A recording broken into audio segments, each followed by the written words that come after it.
Assalamualaikum warahmatullahi wabarakatuh. Halo anak-anak Alexandria, berjumpa lagi. Kita hari ini belajar tematik 3C, subtema 2, yaitu tentang sifat dan wujud benda. Sebelum belajar, mari kita membaca doa dulu. Bismillahirrahmanirrahim. Rabbi zidni ilman warsugni fahman. Amin ya rabbal alamin. Tujuan pembelajaran kali ini yaitu yang pertama, kalian mampu memahami perbedaan wujud benda di lingkungan sekitar. Kedua, kalian memahami sifat-sifat benda berdasarkan wujudnya. Manusia tidak bisa lepas dari benda di sekitarnya. Keberadaan benda dapat mempermudah kita dalam melakukan aktivitas. Nah, setiap benda di sekitar kita pasti memiliki wujud. Wujud benda dibedakan menjadi 3. Masih ingat kan, nak? Yaitu benda padat, benda cair, dan benda gas. Nah, contohnya benda padat adalah batu, benda cair air minum yang kita minum sehari-hari, dan benda gas contohnya udara yang ada di dalam balon. Nah, anak-anakku, benda padat. Sifat benda padat yang pertama, bentuk dan ukurannya tetap walaupun tempatnya berubah. Kedua, dapat berubah bentuk dengan cara tertentu. Ketiga, ada benda padat yang bersifat lunak, ada benda padat yang bersifat keras. Keempat, dapat digenggam.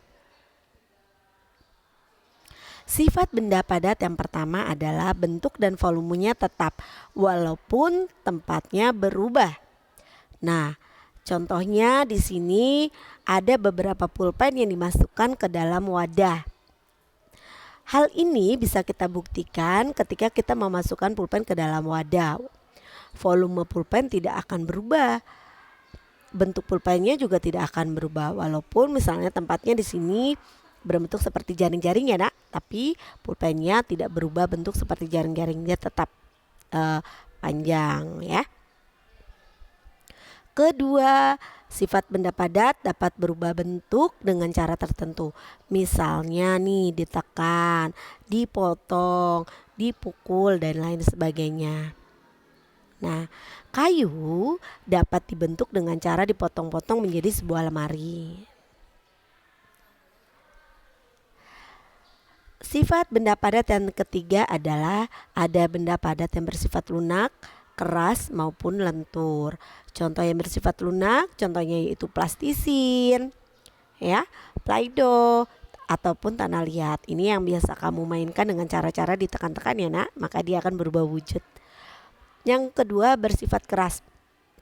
Contohnya ada batu, meja, ataupun lemari. Itu sifatnya keras. Ada yang bersifat lentur, contohnya karet ataupun ketapel. Sifat benda padat yang keempat adalah benda padat dapat digenggam. Kita dapat menggenggam ataupun menyentuh benda padat secara langsung dengan tangan kita. Tuh, contohnya kamu sedang memegang batu. Contoh benda padat misalnya batu, lemari, mainan ini seperti lilin-lilinan ya, dan karet. Masih banyak lagi ya, nak, contohnya. Nah, kita belajar sekarang benda cair. Apa sih sifat-sifat benda cair? Yang pertama, bentuk berubah sesuai dengan wadahnya. Kedua, ukuran dan volumenya selalu tetap. Ketiga, permukaan zat cair yang tenang akan selalu datar. Dan keempat, benda cair dapat mengalir dari tempat yang tinggi ke tempat yang lebih rendah. Dan kelima, dapat menekan ke segala arah. Sifat benda cair. Satu, bentuknya dapat berubah sesuai dengan wadahnya. Hal ini dapat kita lihat ketika kita memasukkan air ke dalam 3 wadah yang berbeda. Misalnya yang pertama ke gelas, kedua ke mangkok, dan ketiga ke botol. Maka airnya akan berubah seperti wadahnya. Kalau misalnya di gelas, airnya berbentuk seperti gelas. Di mangkok, airnya berbentuk seperti mangkok. Dan ketika di botol, maka airnya bentuknya seperti botol. Sifat benda cair yang kedua adalah ukuran dan volumenya tetap. Ketika zat cair dipindahkan ke tempat atau ke wadah yang berbeda, yang berubah hanya bentuknya saja, tapi volumenya masih tetap. Ya, masih tetap 1 gelas walaupun nanti dituang ke mangkok ataupun ke botol, airnya akan tetap volumenya. Ketiga, permukaan zat cair yang tenang dan akan selalu datar. Permukaan air pada botol yang ditegakkan maka akan tenang atau akan datar. Baik dia nanti akan dimiringkan ke kanan ataupun ke kiri, maka permukaannya akan selalu datar. Berikutnya sifat benda cair yang keempat, mengalir dari tempat yang tinggi ke tempat yang rendah. Nah, contohnya kita bisa lihat air terjun itu mengalir ke sungai. Air sungai yang mengalir dari hulu ataupun pegunungan menuju ke hilir atau laut yang letaknya lebih rendah. Sifat benda cair yang kelima, menekan ke segala arah. Nah, apabila ada sebuah botol yang kemudian kita beri lubang, beberapa lubang, maka air tersebut akan mengalir ke segala arah sehingga air tersebut sampai dengan dia akan habis, ya nak ya.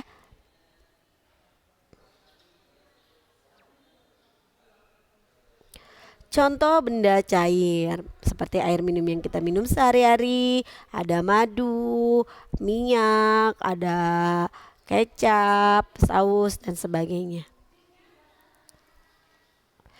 Benda gas. Sifat benda gas yang pertama, bentuk dan ukuran volume berubah sesuai wadah. Kedua, benda gas dapat menempati ruang. Ketiga, menekan ke segala arah. Keempat, tidak dapat dilihat tapi bisa kita rasakan. Nah, sifat benda gas yang pertama tadi, bentuk dan ukuran berubah sesuai dengan wadahnya. Bentuk dan volume benda gas akan berubah sesuai dengan wadah yang ditempati. Contohnya nih, ada misalnya 3 anak meniup balon dengan ukuran yang berbeda, maka ukuran dan volume balon pun akan menjadi berbeda. Kedua, benda gas dapat menempati ruang. Hal ini kita bisa lihat ketika kita meniupkan udara ke dalam balon, maka udara akan menempati seluruh ruangan dalam balon. Ketiga, menekan ke segala arah. Nah, hal ini dapat kita lihat saat meniup balon. Pada saat balon ditiup, udara akan mengisi seluruh ruangan pada balon dan menekan ke segala arah. Jika balon tersebut terus ditiup, maka balon akan terus membesar dan lama-kelamaan akan meletus.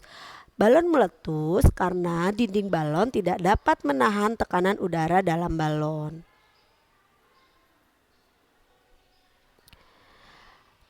Keempat, gas, sifat benda gas tidak dapat dilihat tapi bisa kita rasakan. Ada beberapa benda gas yang bisa kita lihat, contohnya yaitu asap dan awan. Asap dan awan dapat kita lihat karena memiliki partikel lain yang menyusun selain gas tersebut.